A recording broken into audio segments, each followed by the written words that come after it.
Lisa here. Welcome back to my channel and welcome to this week's Tarot by the Book.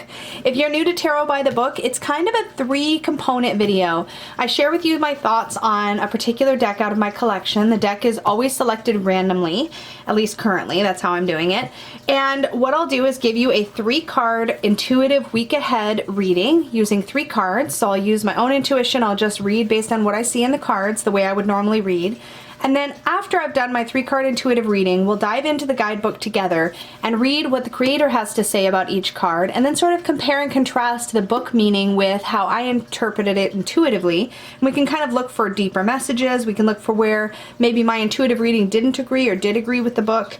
And it just allows you to sort of see different styles of interpreting the cards. It allows you to learn more about this particular deck and the creator's intentions. And it also lets you sort of, I guess, pull new things out of looking at the cards. So that's my intent with this series. I will point out that the edition of the Light Seers Tarot that I have is the independent original Kickstarter edition. So my guidebook is a lot more meaty than I believe what comes in the mass market Hay House edition. I will be just using the deck as it came in the original independent Kickstarter. So if you're concerned about that, then this may not be the video for you, but I'm gonna dive right in. So this deck is edged and is a thicker, I believe, cardstock than the indie, or than the mass market rather, but I don't actually have the mass market. I really love this deck. I find it incredibly beautiful and I really enjoy working with it. I think it's really wonderful for diving into all sorts of topics. It's been really wonderful as a relationship deck. It's been really wonderful as a personal growth deck, and I just find it to be very accessible and refreshing. And I find that my clients can often see themselves in these cards. It does have a bit of sort of a boho feel to it, but I really like that aesthetic actually. Now, if you want to join me for the 3-card reading, as I begin to shuffle here, I just encourage you to focus on either your week ahead or whatever topic you're hoping the reading will address for you personally. I'm going to be reading the cards as if we're reading for the week ahead, but you can certainly take those interpretations, take those meanings, and apply them to your question or your situation. So if that's the case, just focus on your question or situation as we shuffle and get ready to dive in. The 3-card positions that I use in Tarot by the Book is energy, obstacle, and advice. So the first card will be energy of the week. Second card, any potential obstacle that might be coming our way. And third card will be our advice.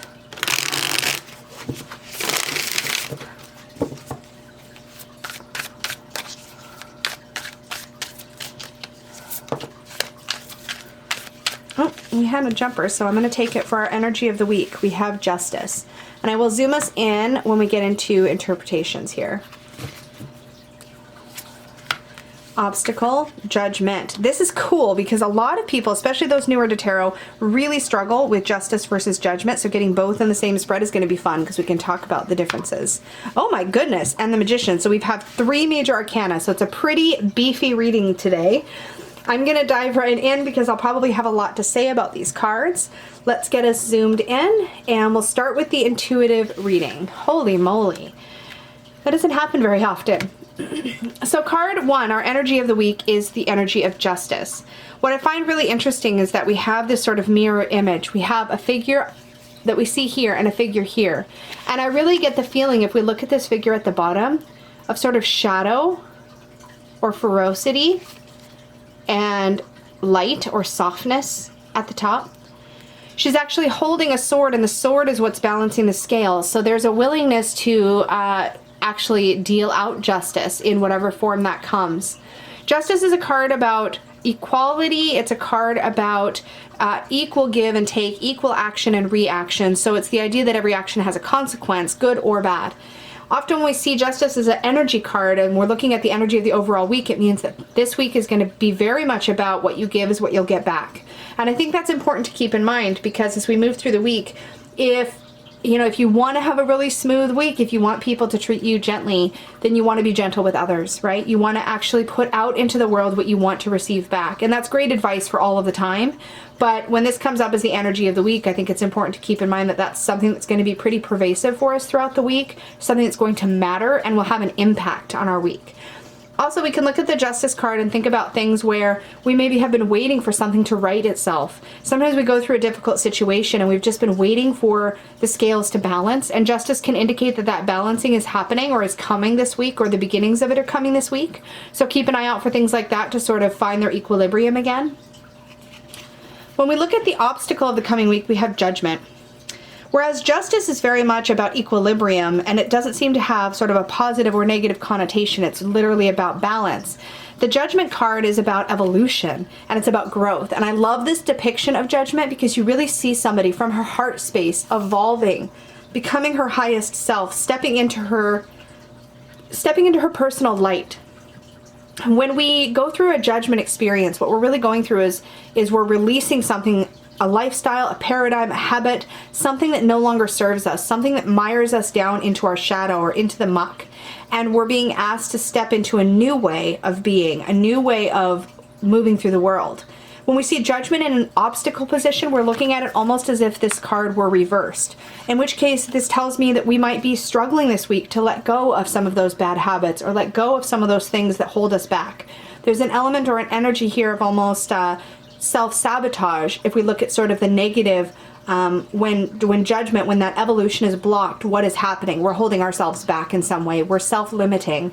We're lacking self-belief. We have an absence of listening to the call, listening to what we're really meant to be doing.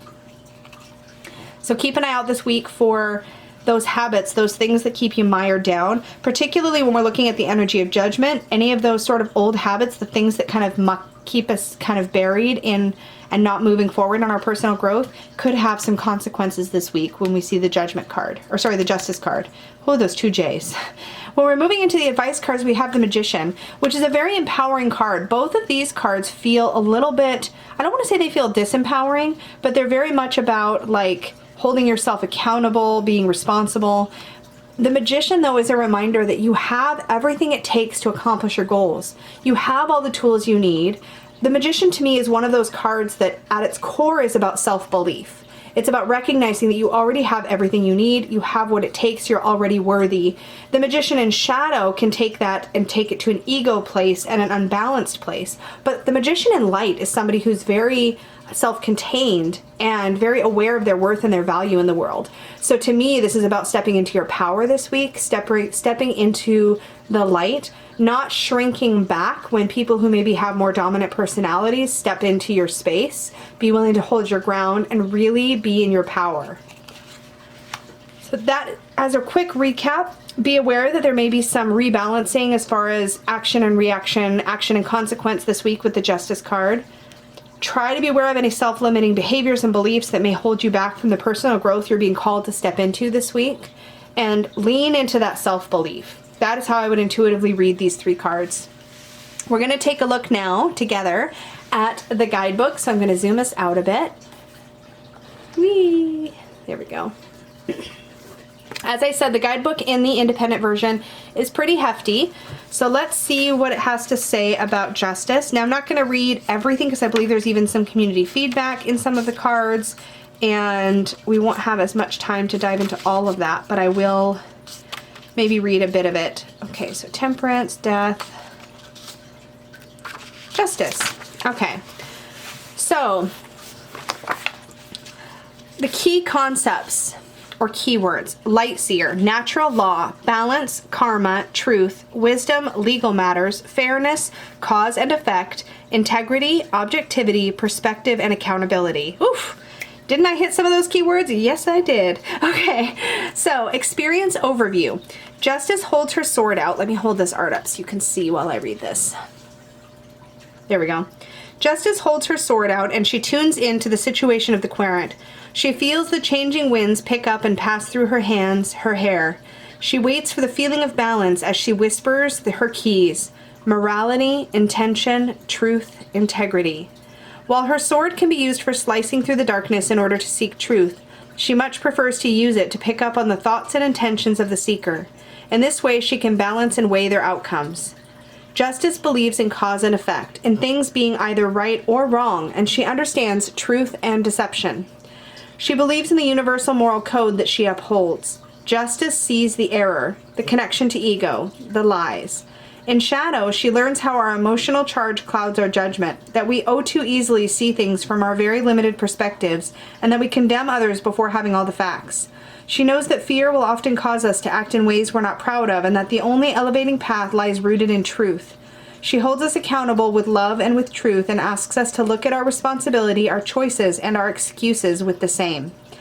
Karma can be delightfully loving, and it can be the most motivating of teachers. Justice's message. Your past actions have brought you to right here, right now. Justice asks you to learn from your past experiences, the good, the bad, and the fugly, and take it all and grow from it. Justice energy is not about perfect execution of an action, but rather about fair, just, and honest undertakings. It highlights clarity of motivation and intention, and it asks you to be realistic about the cause and effect that your thoughts and actions bring into the world. Your honesty will bring you balance. With both light and shadow work, learn as much as you can from the many different parts of you. In your current situation, find impartiality as you reframe your reality, doing your best to remove any negative emotional charge from the equation. If there's something you know you need to rectify, rectify it. Find radical integrity and witness where you could have done a better job and where another person was doing their best with the tools they had. Take accountability for your actions, as there are always consequences and you may be called forth in retribution.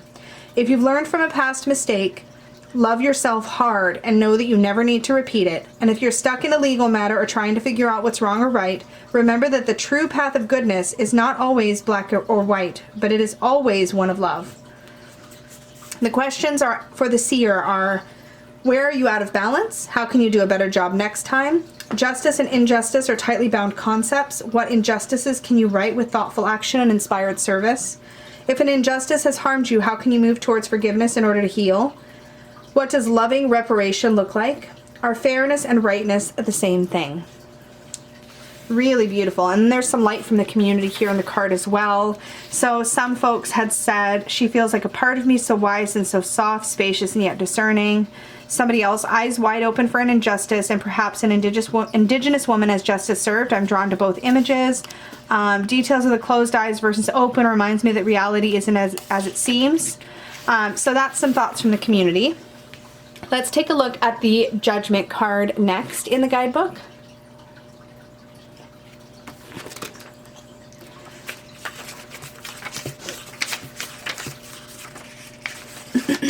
Here we go.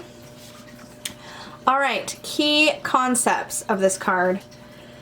Now we're looking at it in shadow, so I'm going to read the shadow concepts. Hiding behind many masks, a need to let go of a shadow aspect of your story, denying yourself and your loved ones the experience of your true nature or essence. Well, I like that last bit. When the call sounded, it was unmistakably hers, harmonic, vibrating, magnetic. She heard it resounding through her soul, beckoning her with its emotion and truth. There was nothing she could do but stand up and listen. Nothing could keep her from meeting this part of herself. The call asked her to look deep within, to find her sacred why, and to see if she was truly able to dedicate herself to this path. She knows what it's like to live a life based on fear, and to live inside that box, category, or illusion. She walked that path for so long that other people's ideas of who she is became more important than her own sense of self. But she has finally seen how far she has strayed. Here she witnesses herself, her true self, for the very first time. Light and shadow revealed. And in the shadows of this reckoning lies the true key of judgment. That moment when we awaken to our truth and we realize that the only acceptance that affects our ascension is the one that lives within our own hearts. Face the music with your true voice and find the clearest of harmonies. Judgment's message. You have known judgment in the past, both as one who judges and one who has been judged, and you are now at a place where the only awareness that really matters is that which you bestow upon your own actions.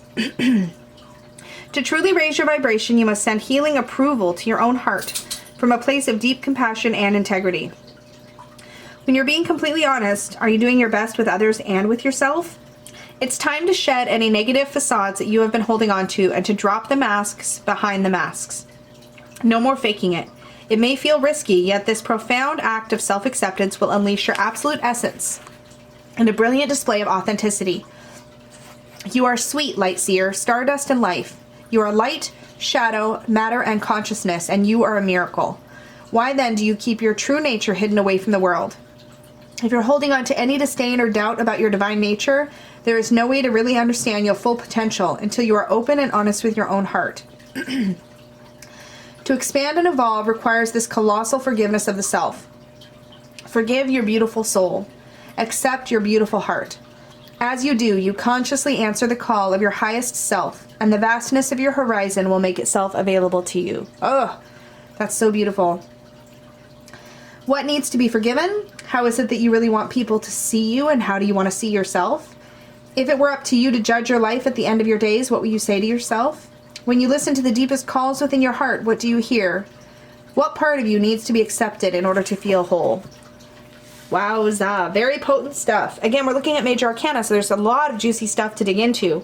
And again, we're still looking at this through the shadow aspect. We're thinking about if we weren't acting in alignment with that highest self, with that truest self, with our authenticity, what would that look like? And how might we be holding ourselves back into the negative patterns, habits, behaviors that hold us back? Let's dive into the Magician next.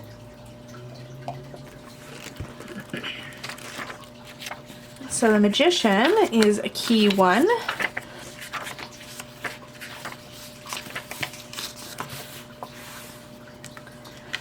So looking at him in his shadow, in his light aspect as our advice card. Skills, natural talents, power, the ability to manifest your desires, cultivation of interests, having a singular focus, creativity, possessing all the resources you need, transformational success.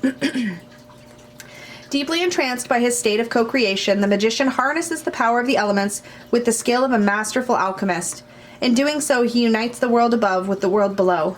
He shapes his reality by aligning the cosmos and the earth into the present moment. He doesn't believe he is creating his reality through thought alone, rather aligning his life with one of the possibilities that already exists in the swirling ocean of potential. He brings his imagined world to reality by moving ideas from the ethereal plane to the physical plane, and he gives them shape, life, and form. He is a powerful manifester who speaks the language of energy, healing, determination, and magic. With the infinity sign stitched into his hood and Metatron's sigil tattooed on his arm, he is reminded of his innate ability to connect to the perpetual cycle of energy that flows between the cosmos to the earth. He speaks steadily, as above, so below, and his creation bubbles up from his universe cauldron. The universe whispers back, as within, so without. He is grateful for his emerging creation before it arrives, and he believes. Oh, how he believes, and so it is. For your faith is the key to your connection, and your connection is the key to your power. The Magician's message. A potent message of your ability to create your life and manifest your dreams. This card asks you to connect to your creator spark. You have all the tools you could ever need. Beautiful creator, go create. Do you feel the magic in your veins? You can activate it by focusing your energy, willpower, desire, and actions.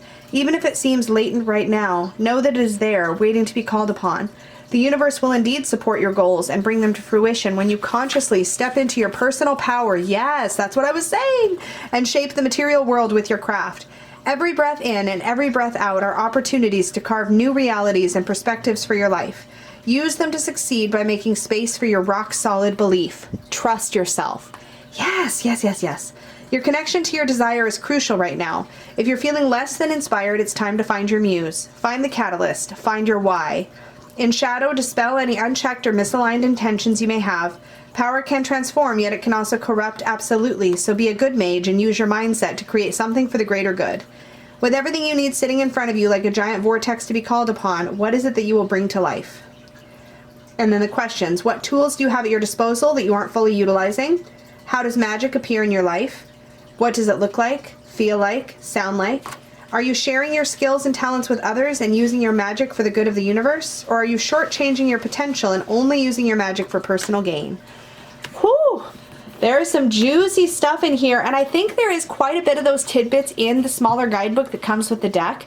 Again, I don't think it gets as comprehensive, but I think you'll get the essence of it in the mass market deck guidebook as well. So that, my friends, is our week ahead reading. I would love to hear your feedback down below. This was quite an intense one with 3 major arcana, boom, boom, boom. We had the jumper with the justice card. So it was pretty potent stuff. We lost our candle. So yes, indeed, I think this is going to be a really good one. It's going to be a week to pay attention, that is for sure. Overall, it's hard for me to dive too much into this deck without getting into the differences between indie and mass, but they are, ultimately the biggest differences are cardstock differences. There is a little bit of an artwork difference between the indie edition and the mass market, but only with one main card. The colors in this deck are so vibrant and the artwork is just so potent. I really, really enjoy working with this. I find it to be really healing, really transformative, and I love the green edges. The mass market does not have green edges, but you can easily edge your own deck, and I do have at least 1 or 2 videos on my channel where I am doing just that, so if you're interested, check that out. As always, I look forward to hearing your feedback. Remember to like this video before you leave. Make sure you hit the subscribe button if you are new here and the little bell so you get notified of my future videos. Remember, you can always book a reading with me over at supportivetarot.com, and I will see you all in the next one. Bye!